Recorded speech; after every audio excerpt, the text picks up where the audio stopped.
true shooting and low usage god that is Kendall Brown is a freshman currently starting for the reigning NCAA champs, the Baylor Bears. Standing at 6'8" and weighing about 1 Josh Giddey, let's see why this man is climbing up the draft boards. It all starts with his versatility on defense, but it's important to understand that his potential to be the next San Antonio Kawhi Leonard is just potential, and that his present-day defense is a mixed bag, but of mostly good. First, we should add to the context that Baylor is a very disciplined defensive team. They frequently switch schemes mid-half or even within possessions, like here, where they instantly switch from 1-3-1 to man once the shot clock ticks past the halfway mark.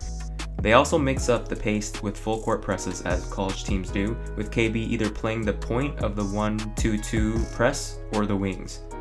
I think the fact that Brown can start for a Baylor team and not be the weak link on defense is huge.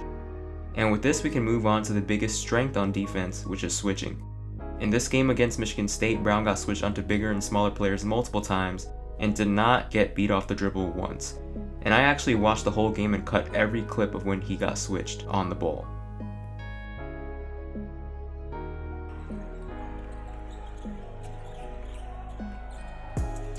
Walker breakdown. The 2-point lead. I don't care what offense you run, Ravi. If you get the ball side to side and get the defense in a rotation and a closeout, you're running good stuff. He also has quick hands and good instincts on the perimeter, getting into the passing lanes and averaging 2 steals per 36. Now, that being said, his off-ball awareness needs a lot more consistency. He has 5 to 10 possessions a game where he's either late on a rotation or loses his man completely. He has moments of ball watching and exits his stance when the ball's on the weak side, which can lead to many advantages for the offense later on. You also think a player that has his combination of explosive athleticism and hip flipping prowess would be a solid rim protector, but the instincts are just not there. Double up action was really good for Michigan State yesterday. Arnold and Shamwa Chachua, a heavyweight battle down low. Christie, 8 on the shot clock. Hauser, tough shot, it goes. No. Did we get a goal? Hauser in the paint, he got hit, threw it up with his left. 5 to go. First half, bottle for Atlanta's championship game. Walker, that'll work. Brown not afraid to shoot. High archer. Oh, what a follow out of nowhere. And of course he needs to put up a lot of weight so that he can play the 4 in the NBA so he can win these battles.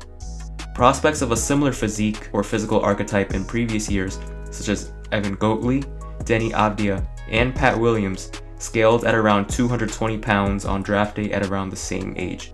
Now that being said, I am very optimistic about Kendall Brown's development on this end of the floor.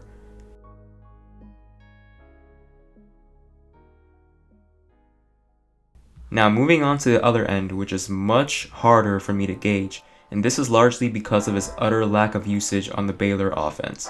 On most offensive possessions, KB either chills on the dunker spot or he clocks out of his shift after some simple weave action up top and parks himself in the corner for the rest of the possession. I think Brown's biggest value proposition going into the NBA is how cerebral he is off the ball. His superpower is being able to find points on the board by simply existing in the offense without any plays being run for him, and I think his game will scale with a great perimeter creator. So you pair him with Trae Young and he'll be the next John Collins, that is if he decides to shoot the ball. But if the Rockets somehow drop in the lottery and pick him up, I'm sure Kevin Porter Jr. and Jalen Green would gladly take turns making him look like a journeyman. Out of all of the lottery prospects I have seen so far, Kendall has definitely been the most consistent, only clocking out of work once logging single digits. He's an opportunistic scorer who gets most of his food through transition and punishing ball watchers, similar to early career Pascal Siakam and present career Obi Toppin. However, he is quite comfortable handling the ball at his size, and I think he still has more gears to reach there so that there can be a consistent slasher in the half court.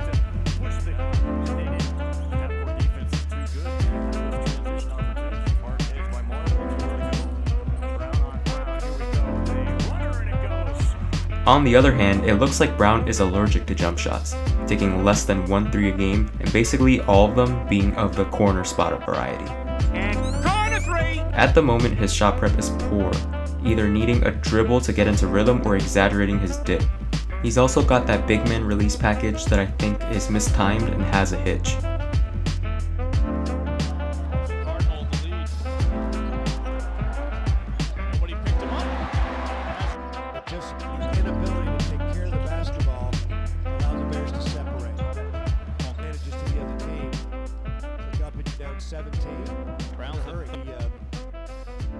Impressive player. I was going to say he's got a wow factor to him. What a joy to play with a guy like a Kenjo. You know, if you get your hands up and you make yourself a target and you...